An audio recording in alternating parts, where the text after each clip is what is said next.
chers camarades motivés, c'est ici l'occasion pour moi de dire merci au conseil du Premier ministre, un homme grand, un homme de grand cœur, toujours auprès de ses enfants, auprès de ses jeunes frères, prêt à les accompagner dans toutes les actions que je demande de nous passer encore très fort.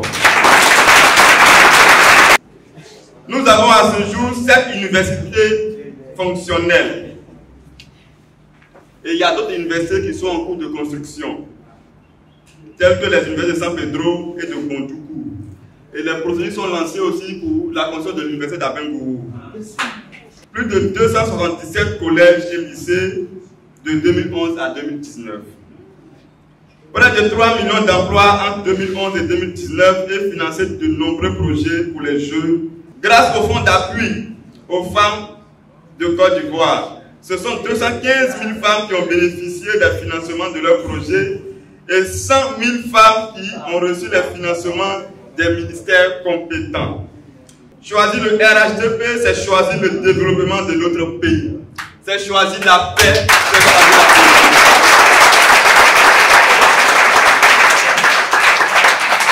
Le droit de vote est un droit sacré, car il constitue le canal principal par lequel s'exprime de façon concrète la volonté du peuple. Allons aux élections sans violence. Allons voter pour le développement. Allons voter Alassane Ouattara. Le développement de la Côte d'Ivoire, c'est le développement de la jeunesse. Tout simplement. Et parmi tous ceux qui proposent aujourd'hui une alternative dans ce pays, le seul qui fait véritablement la promotion de la jeunesse, franchement, c'est le président Ouattara. Je vous le dis, c'est le choix de la raison, mais c'est le choix aussi d'une vision que vous devez porter. Notre candidat, nous le connaissons, mais les autres le connaissent mieux que nous. Vous savez pourquoi ils ne veulent pas nos élections? Il y a l'un d'entre eux qui a dit que pour aller à une élection, il faut évaluer sa propre valeur et celle de cet adversaire. Ils sont assis, ils ont réfléchi, ils ont vu le bilan du parcours. Ils ont évalué eux-mêmes leurs compétences. Ils disent non, ça, on ne peut pas le montrer. Donc ils ont trouvé des arguments et se mettent en retrait pour dire qu'on va pas aux élections. Parce qu'ils savent qu'ils viennent ou qu'ils ne viennent pas, c'est toujours un coup. Et si on parle de l'électricité, vous savez qu'en 2011, il y avait seulement que 33% des localités de la Côte d'Ivoire qui étaient couvertes en électricité. Aujourd'hui, on a à près de 80%, en seulement 9 ans. Le taux de couverture en hydraulique, c'est-à-dire l'eau, on est aujourd'hui à 72%, alors qu'en 2011-2010, on était à moins de 50%.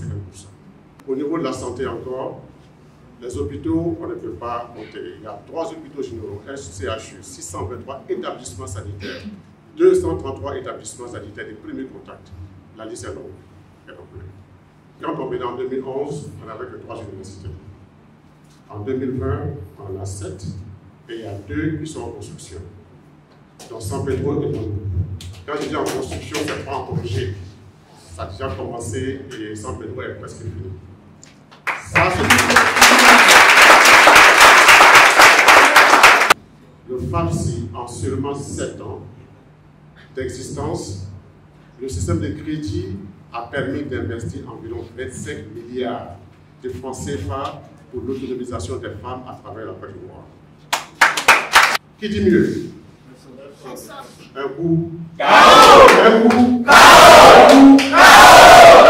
La première des choses à faire pour ceux qui sont enrôlés, c'est d'aller retirer vos cartes d'électeurs. Vous les retirez, vous appelez vos amis et frères qui ne sont pas encore retirés leur carte d'électeur, qu'ils faillent qu'ils partent retirer ces cartes d'électeurs. On n'a que 10 jours pour les retirer. Sans ça, les réunions ne servent à rien. On vient, on vous parle, mais le plus important, c'est le 31 octobre.